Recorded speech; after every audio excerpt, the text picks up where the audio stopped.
Hello again! Welcome po ang lahat. I am your reporter in this topic. This is my second report, kaya di ko na kailangan pang magpakilala. Another information na naman ang aking ibabahagi sa inyong lahat, mga kasama. I hope po na marami kayong matutunan at makukuhang information about my topic.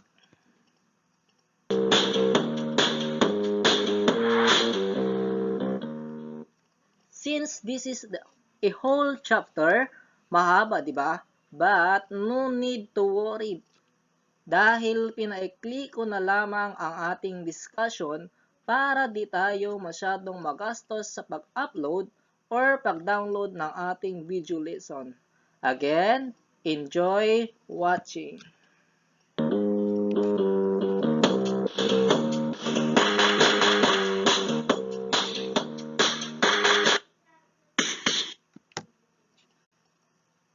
First question, why people need a diploma or a degree to earn from private business or to apply a job? Bakit?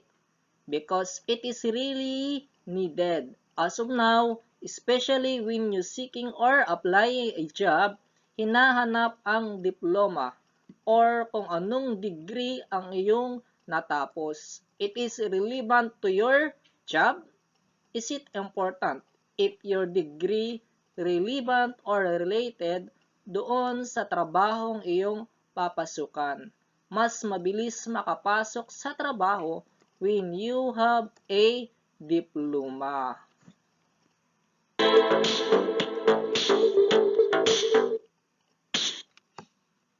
Next question. Why do employers insist on diplomas in degree? It is very important in a person applying a job or a diploma or degree na tinatawag. Kinakailangan angkop o related ang iyong natapos doon sa trabahong iyong ina-applyan. Which is, tinitingnan kung mabuti if you are suited or not suited sa trabaho na yun. Mas better kung meron ka ng experience about the work job.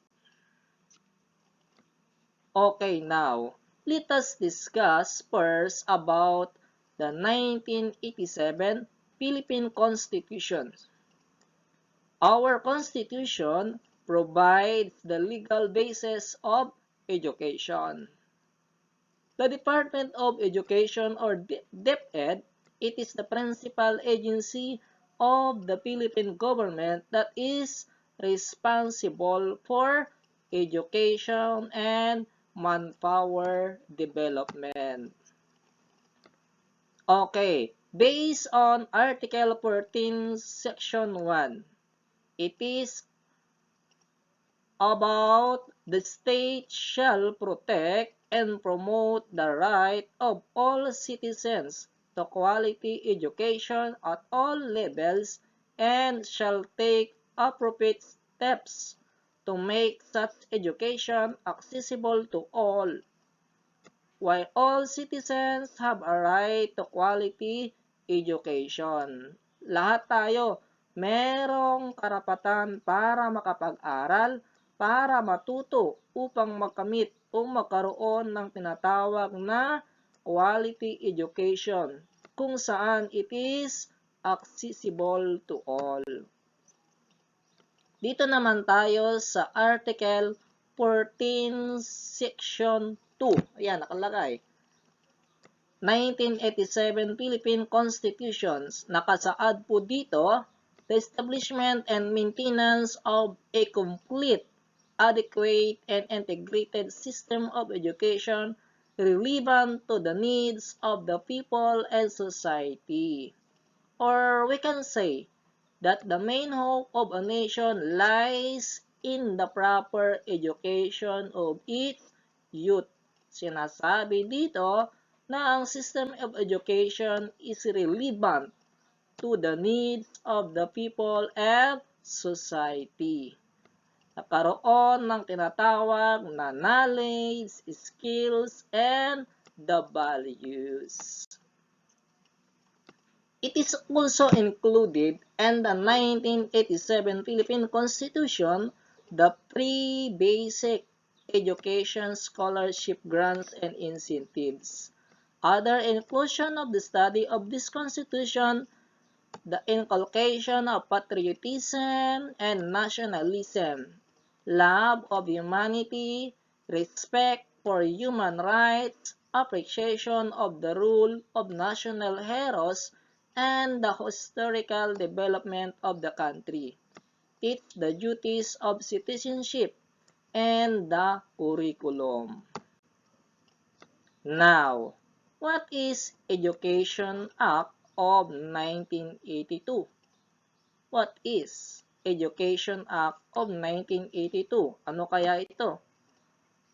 Education Act of 1982, or we called as Batas Pambansa bilang 232.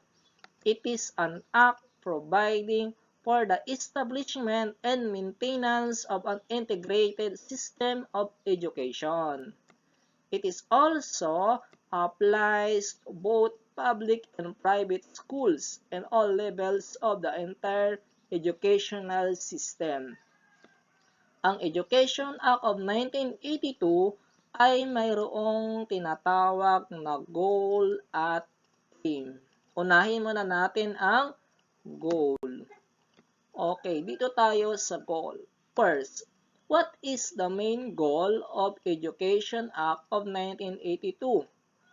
The Act provides that the basic policy of the state is to establish and maintain a complete, adequate, and integrated system of education relevant to the goals of national development.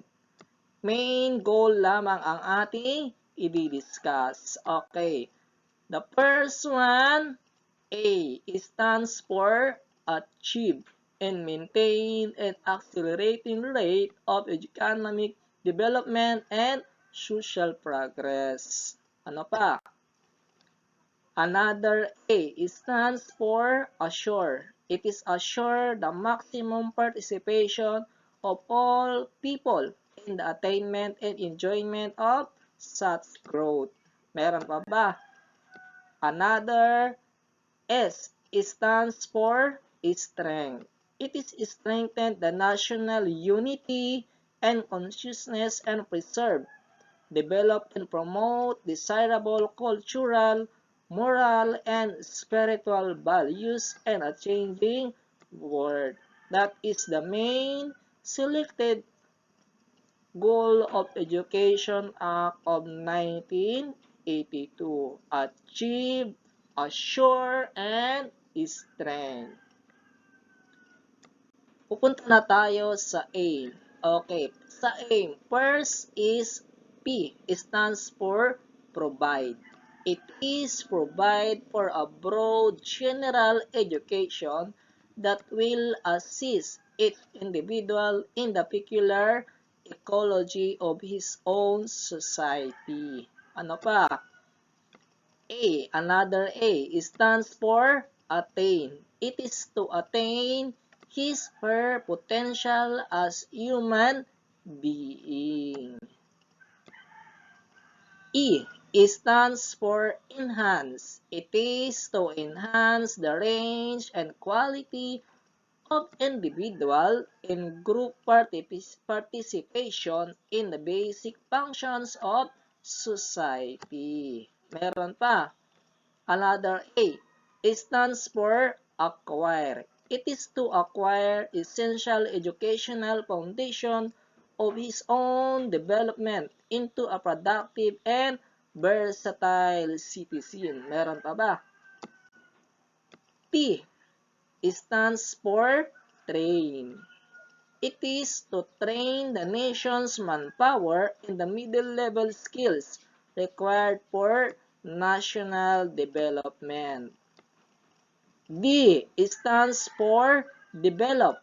It is to develop the professions that will provide the leadership for the nation and the advancement of knowledge for improving the quality of human life.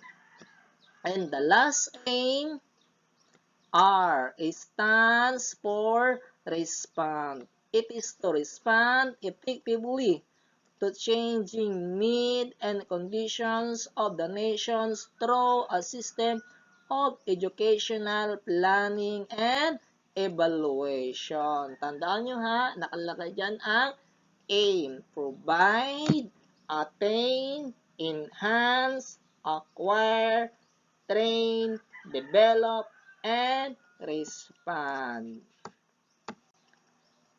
Okay, dadako na tayo sa RA number 4670. Ano kaya itong RA number 4670? The Republic Act number 4670, known as the Magna Carta for Public School Teachers. This was approved on June 18, 1966 to promote and improve the social and economic status of public school teachers, their living and working conditions, their employment and career prospects. Merong mga related ideas about RA 4670. Ito. First, as of now, our Department of Education recruiting teachers through hiring and ranking. The DepEd created a ranking committee or the committee which is all applicants will be applied with the system of application. Diba? Dito sa atin, hiring and ranking. Ano pa? The Code of Professional Conduct for Teachers. Alam naman natin siguro ito. Teaching is the highest, noblest profession among the professionals. So, as a teacher, we are the model of our learners. Hindi lang sa learners, maging in our society. Lahat naman siguro aware na about the Code of Professional Conduct for Teachers na tinatawag. Another, teaching hours of teacher is only 6 hours of classroom teaching or a maximum hours of teaching. Diba? Yan naman po talaga ang dapat na number of teaching hours ng mga teacher. Another, additional compensation na 25%. Ito na po yung tinatawag na 25% of the regular remuneration. Health and injury benefits for public school teachers through GSIS and etc. Maraming benefits, di ba? Another, all public school teachers, a 1-year study leave or we called as sabbatical leave for after 7 years of continuous teaching. 7 years kang nagtuturo ng tuloy-tuloy. After nun, the teacher should receive a 60% of the monthly salary. Nakasaad po yan sa Magna Carta for Public School Teachers. Ano pa? 1-year salary increase upon retirement for all public school teachers. It is basis computing the retirement fee.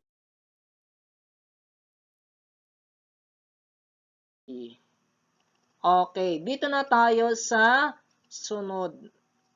What is Republic Act number 7722? Ano na naman kaya ito? Kanina, RA 4670. Republic Act number 7722 or tinatawag na Higher Education Act of 1994. Through the passage of Republic Act number 7722, or the Higher Education Act of 1994, the CHED or Commission on Higher Education was created on May 18, 1994. It is only for tertiary and graduate education, like our school, the PIC, or the Pacific Intercontinental College. The PIC is duly accredited as a higher education institution, which is to provide higher education in offering degree programs.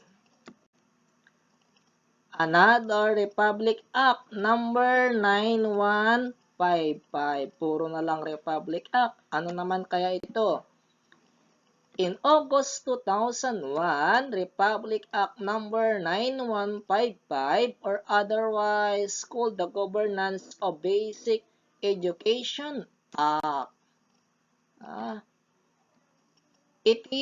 Was past transforming name of the Department of Education, Culture, and Sports. Pinaklik ko na lang summarize ito. DEX dati to the Department of Education or DepEd, redefining the role of field offices from regional, division, district, and schools. RA 9155 provides the overall framework. The main goal of the basic education is to provide the school-age population and young adults with skills, knowledge, and values to become caring, self-reliant, and productive. Isa pa, RA number 7796. Ano naman ang tawag natin dito? Or the TESDA Act of 1994. The enactment of Republic Act number 7796 or the TESDA or Technical Education Skills for Development Authority, pinatawag, authored by Senators Francisco Tatad and Edgardo Angara. It was signed into law by President Fidel V. Ramos on August 25, 1994.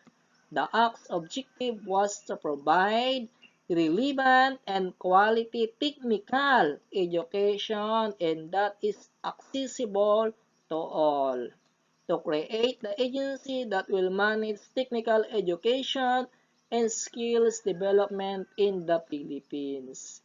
Its goals are to develop the Filipino workforce with world-class competence and positive work values, and to provide quality technical education and skills.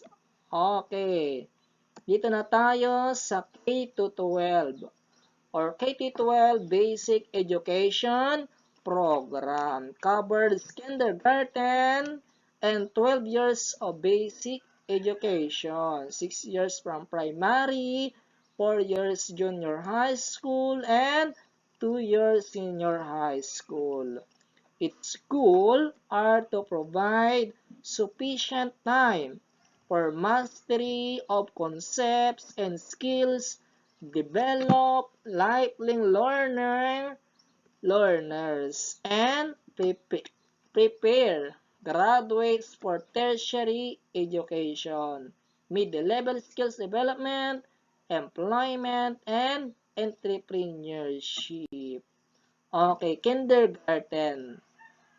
Every Filipino child has access to early childhood education through universal kindergarten. At 5 years old, the children start schooling and are given the means to slowly adjust to formal education. In kindergarten, students learn the alphabet, numbers, shapes, and colors through games, songs, and dances in their mother tongue. Sunod, After kindergarten, the student is able to, or we call as grade 1 ready. Every student can read in his mother tongue learning. Grades 1 to 3 subjects are taught in their mother tongue language and focus on oral fluency. From grades 4 to 6, English and Filipino are gradually introduced as language of instruction. 6 years primary education. And after graduating primary education, the students able to enroll in junior high school for 4 years. English and Filipino also gradually introduced as language of instruction. 4 years for junior high school. After graduating or completed junior high school, students are also able to enroll in senior high school for another 2 years of schooling. It is 2 years of specialized upper secondary education. Students may choose a specialization based on aptitude, interest, and school capacity. The choice of career track will define the content of the subjects as a student will take in grades 11 and 12. And napala, dito na nagtatapos ang aking report.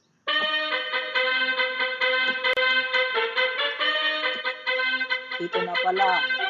Education is the passport for the future, for tomorrow belongs to those who prepare for it today. I hope na marami kayong natutunan at nakuha information about my topic.